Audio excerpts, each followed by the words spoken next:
Number 1. Everyone, they're gone. We came to save you. Even if it is not as synonymous with JRPGs as Final Fantasy or Dragon Quest, Bandai Namco's Tales is one of the genre's most beloved franchises, and an argument could be made that it is the definitive action property. While fairly consistent in terms of quality, a few entries stand out from the crowd, and Tales of Arise is one of the best games in the series.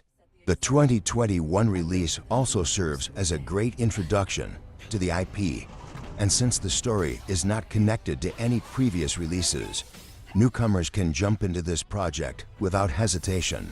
Telling a fairly major story that tackles themes of discrimination and oppression, Arise blends strong storytelling with addictive combat, likable characters, and a fair amount of secondary content.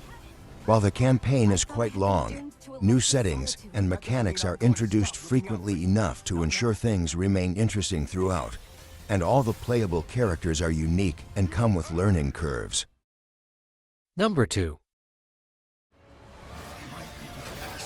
Too much of you. But I don't have a choice.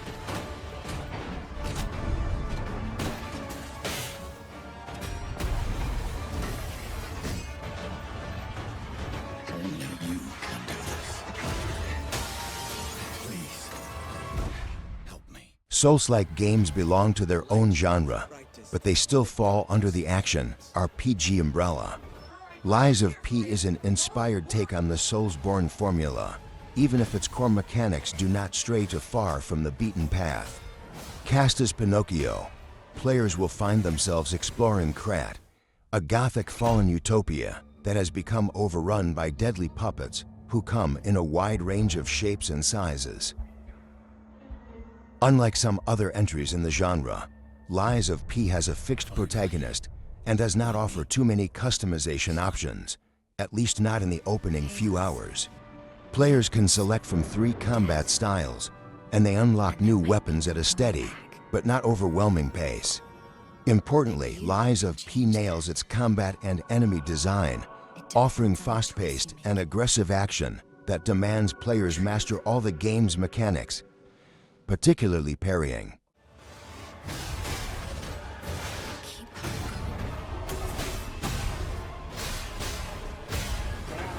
You can lean on me if you want.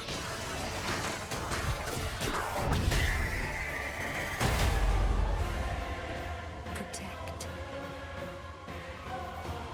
Fulfill. Number 3. Blizzard's Diablo 4 is a weird beast. The hack-and-slash RPG attracted near-universal praise at launch and was regarded as a solid evolution for the franchise.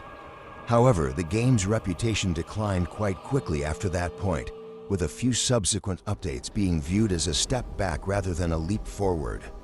Nowadays, the RPG exists in a strange space where it feels somewhat like old news, although Diablo 4's Loot Reborn patch was a huge move in the right direction. Polarizing as it might be, Diablo 4 is nevertheless massive.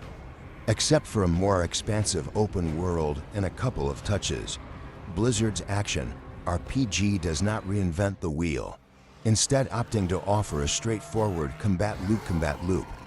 The story is fine, but nothing special, and it largely exists to keep people busy until they reach the endgame. The combat is simplistic as well, but it is satisfying in a shut-off-your-brain type of way. Unsurprisingly, the game floods players with loot, which provides a small dopamine hit every time. For all its divisive elements, at its core, Diablo 4 is a pretty good action RPG that has the potential to be better. If someone is on the fence about trying this sequel, they can now jump on board thanks to Xbox Game Pass.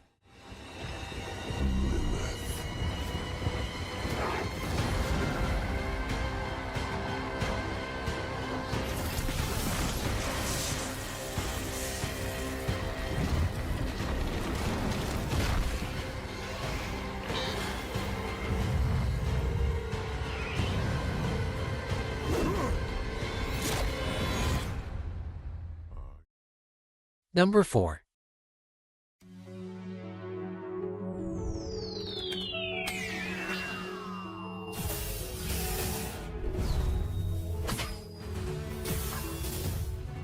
Xbox Game Pass has a couple of monster collecting games. Those titles can keep someone busy for months on end, but Atlas series has some competition. Initially launching on PC before making its way to consoles, Cassette Beasts is a fantastic indie project that takes inspiration from the likes of Pokémon, particularly the older isometric entries, while also crafting a unique voice that sets it apart from its peers. Arriving at a peculiar island called New World, players are quickly greeted by a ranger who tells them about their ability to transform into beasts, which they will need to do to survive the habitat's wildlife. Cassette Beasts' title gives its monster taming mechanic away. Players catch creatures by recording them on a cassette tape. If successful, the protagonist and their human partners will be able to transform into them during battles. Set in a vibrant and diverse open world, the game offers a creative modernization of this RPG subgenre's typical formula, and it even manages to incorporate a pretty interesting story. Along with the main campaign, players have quite a few side activities to keep them busy. Number 5. There is a place beneath those ancient ruins in the moor that calls out to the boldest among them. We are the flame, they cry, and darkness fears us. They descend, spurred on by fantasies. Darkest Dungeon is a cutthroat game that takes no prisoners.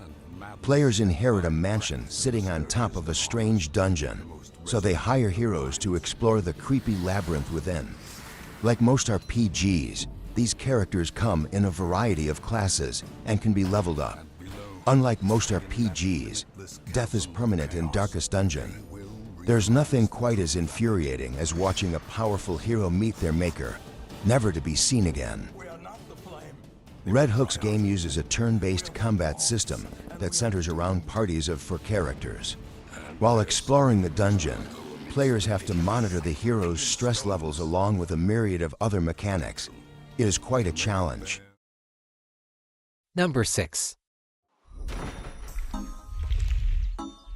Most indie projects released around the same time as these games were destined to be overshadowed.